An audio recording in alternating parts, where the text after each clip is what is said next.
'Twas 2 weeks before Christmas and all through the Crowley house. Well, let's be honest, by now we're already deep into our holiday season because our Christmas doesn't start in December. For us, it officially kicks off the weekend right after Thanksgiving. A tradition years in the making, a little bit magical, and absolutely fueled by the spirit and chaos of Clark Griswold. We call it the Crowley Christmas Kickoff. And now that we're 2 weeks out from Christmas, it feels like the perfect time to look back at what we've already done, the places we visited, the memories we dusted off, and the traditions that keep our season anchored.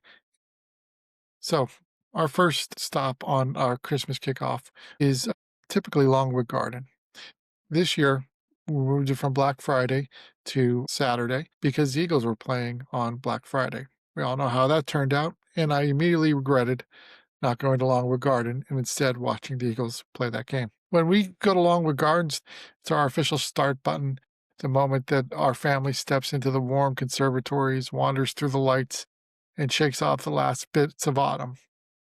So, what is Longwood Gardens? Longwood Gardens dates back to 1906 when Pierre S. Dupont purchased the land to preserve a collection of historic trees. Over the next century, he expanded in one of the world's most iconic botanical gardens. Christmas displays started simply and have grown into a breathtaking spectacle of lights, fountains, and carefully designed holiday exhibits. For us, Longwood is like walking straight into the season. Warm air on your face, in the conservatories at least, twinkling lights, the kids picking their favorite trees, and everyone pretending they're not cold. It's tradition, it's grounding, it's the moment Christmas begins for us. And a little bonus on our trip down there, we just found this place last year, is a restaurant about 10 minutes outside of Longwood Gardens called Hoods BBQ. It's a small barbecue joint, but very cozy. Excellent barbecue. I cannot recommend it highly enough. It is a moderately priced, so it's not going to be a cheap dinner. Usually, for the four of us, we're looking at about $120 to $150 for a total meal. But considering we do it once a season, we think it's worth it. So I highly recommend the combination of Hood's Barbecue and Longwood Gardens. So for Christmas kickoff, we usually have one more event. In between, we're mostly getting our house ready, which it can be a slow and laborious process to get Christmas up in our house. But this year it went pretty well. So we got the tree up, we got all the decorations out, we got the outside decorations up. And that led us to our second stop, which is Koziar's Christmas Village. So our kickoff isn't complete without a stop here at Koziar's. It shines out there in the Pennsylvania hillside like it's invisible from space. So, quick history. Koziar's Christmas Village began in 1948 as William Koziar's hobby, decorating his family farm for the holidays. People slowed down to take a look, then they stopped, then they told their friends, and it grew into one of America's most beloved Christmas lights displays. For us, Koziar's has been a staple since the kids were little, and in fact, even longer, as my parents used to take me there growing up. Hot chocolate in hand, wide eyes, 100 dad, mom, take a picture moments. Even now, the first glimpse of the lights as you pull up still hits the heart in the same way. What I can tell you about Koziar's Christmas Village, it's located in Burnville, Pennsylvania. From Warminster, it's about an hour and 20-minute drive. It's a little bit north of Reading. It sits in the hillside.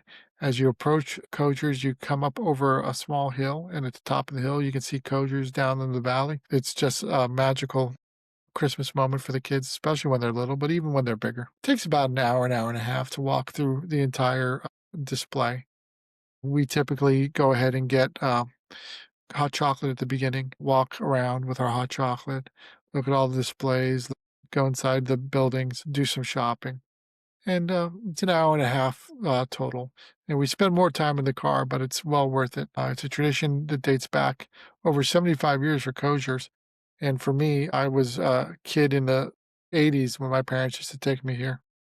So being able to share with my family is a big deal for me and always special Christmas moment. Quick tip on Koziar's: if you're going to go on a weekend, go before Thanksgiving. If you are going to go after Thanksgiving and all the way up through the New Year's, I would suggest to avoid Friday, Saturday, and Sundays. And the reason being is those are the busiest times, and the entrance to Koziar's, literally, people driving in can back up for a mile and a half. You could sit in traffic for an hour just trying to get the last mile. But if you go on a weekday, This year we went on Monday, and we were able to walk around Kozier's, pull right into the parking lot, walk around. It wasn't crowded. It was a wonderful time. We got to spend time not only with my wife and kids, but my oldest son and his wife and my grandson. So I really, really recommend Kozier's Christmas Village in Burnville, Pennsylvania. Now, I'm going to talk about a place that we used to go to when the kids were small, and that's the Red Caboose Motel. When our kids were younger, our kickoff weekend always included something special, a night or two at the Red Caboose Motel in Ronks, Pennsylvania, out near Strasburg. We would often combine that with a trip to Dutch Winter Wonderland, or as I got older, Hershey Park. The Red Caboose Motel is actually built from actual retired train cars. Starting in 1970, the motel became a Lancaster County landmark, a quirky, memorable sleepover spot where families can stay in cabooses, boxcars, or even the occasional dining car. It isn't fancy, but it was unforgettable. The kind of place that turns a simple tradition into a core memory. And for us, it became part of our holiday story, one we still smile about when Christmas rolls around. It's set on a farm where there's a petting zoo type area. There's a playground. There's a really excellent restaurant called Casey Jones. If you have kids or if you just want to sleep inside a caboose, I will tell you these cabooses are exactly what you think they are. They are converted cabooses. So you're not talking 4 and 5-star accommodations, but for what it is and for what the ambiance and being out there in the Lancaster farm side with the rolling hills, I think it's well worth it and recommend it to everyone.